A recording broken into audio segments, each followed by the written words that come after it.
한국이 서해 한가운데에 1800km 탐지 거리를 자랑하는 사드, 태차드 체계를 배치하며 강력한 안보 전략을 선포했다. 이 결정은 보복할 테면 해봐라. 한국은 2배 더 강해졌다는 자신감의 메시지로 세계에 전달되었다. 중국은 한국의 사드 배치 소식에 즉각적으로 강한 반발을 보이며 외교적, 경제적 압박을 예고했다. 이번 배치는 한반도 안보 환경과 동북아시아의 군사적 균형에 중대한 변화를 초래할 것으로 보인다.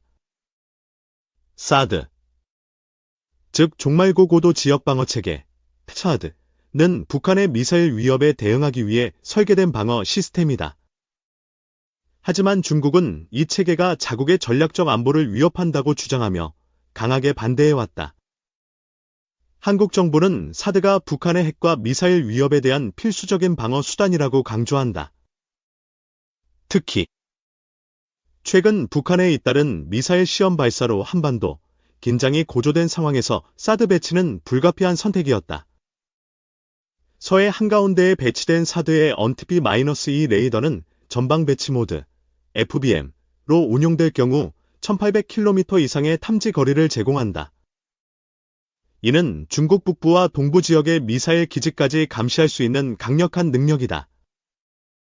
중국은 사드 레이더가 자국의 군사적 움직임을 실시간으로 감시할 수 있다고 우려한다.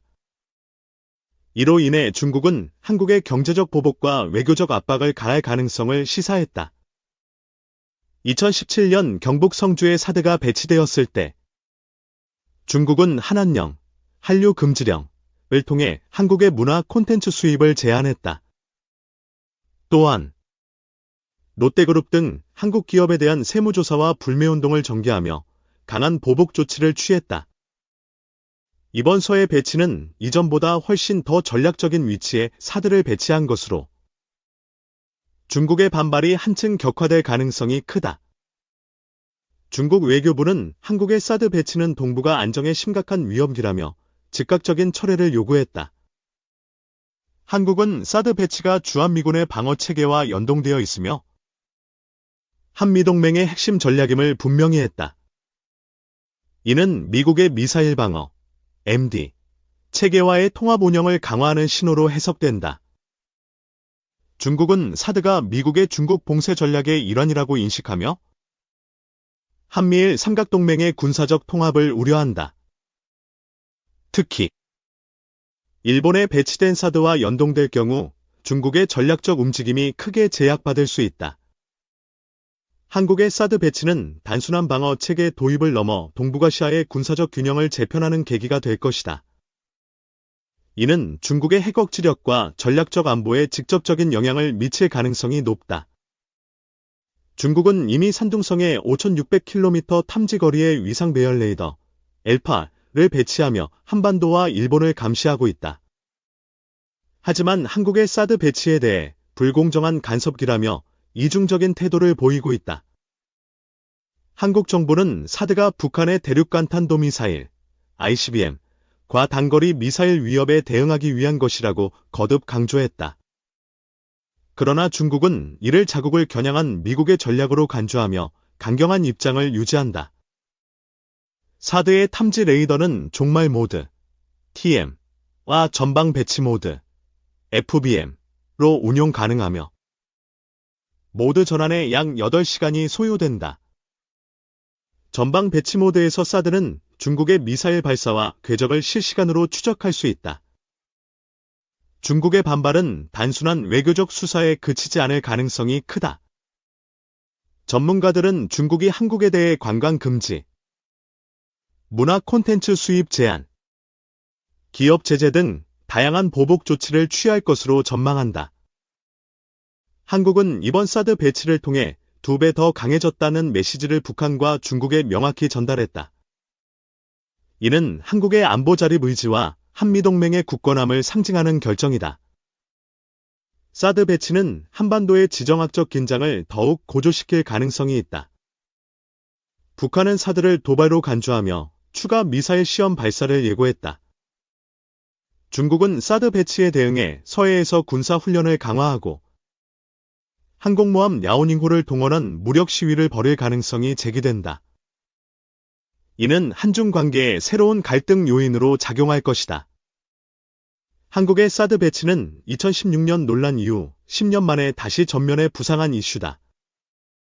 당시 문재인 정부의 사드 산불 정책은 중국과의 관계 개선을 위해 사드 운용을 제한했었다.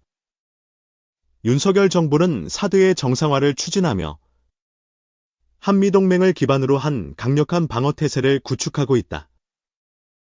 이는 한국이 더 이상 중국의 보복에 굴복하지 않겠다는 의지를 보여준다. 사드의 서해 배치는 기술적으로도 도전적인 결정이었다. 해상 플랫폼에 사드를 배치하려면 안정적인 전력 공급과 레이더 운영 환경이 필수적이다. 한국은 이를 위해 최신 해상 방어 기술과 미군의 협력을 활용했다. 이는 한국의 방산 기술과 군사적 준비가 한 단계 업그레이드 되었음을 보여준다. 중국은 사드 배치가 한미일 군사 협력을 강화하는 신호로 보고 이를 저지하기 위해 외교적 공세를 강화할 것이다. 하지만 한국은 안보를 최우선으로 삼아 단호한 입장을 유지하고 있다. 사드의 1800km 탐지 거리는 중국의 전략 미사일뿐 아니라 러시아 연해주 지역의 군사적 움직임도 감시할 수 있다. 이는 동북아시아의 군사적 투명성을 높이는 데 기여할 것이다.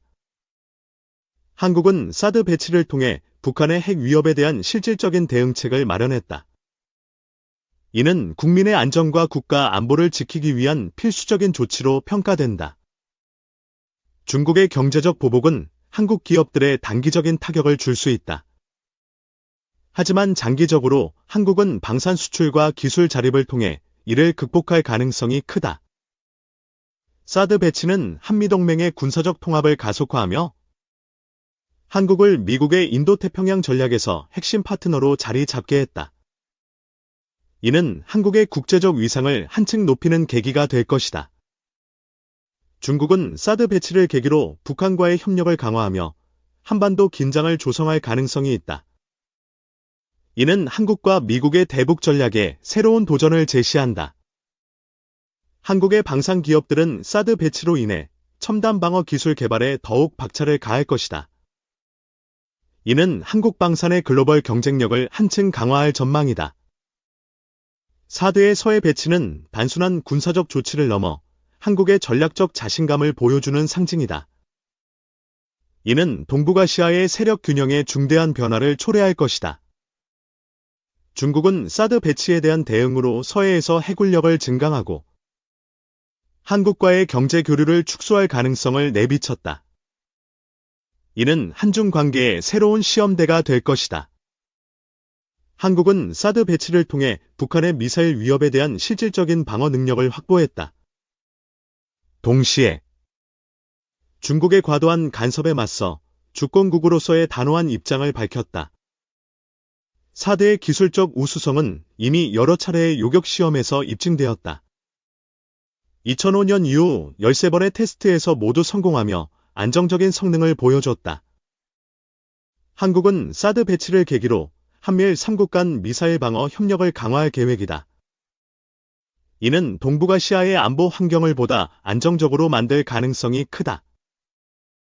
중국의 보복 위협에도 불구하고 한국은 사드 배치를 강행하며 안보 우선 정책을 분명히 했다. 이는 국제사회에서 한국의 결단력을 보여주는 사례다. 사드 배치는 한국의 방위산업과 경제에도 긍정적인 영향을 미칠 전망이다. 관련 기술 개발과 일자리 창출로 이어질 가능성이 크다. 한국은 사드 배치를 통해 2배 더 강해졌다는 메시지를 실질적인 행동으로 입증했다. 이는 한국의 안보와 자립 의지를 세계에 알리는 계기가 되었다. 중국의 반발은 동북아시아의 군사적 긴장을 고조시키며 한반도 평화의 새로운 도전을 제시한다. 한국은 이를 극복하기 위해 외교적, 군사적 준비를 강화해야 할 것이다.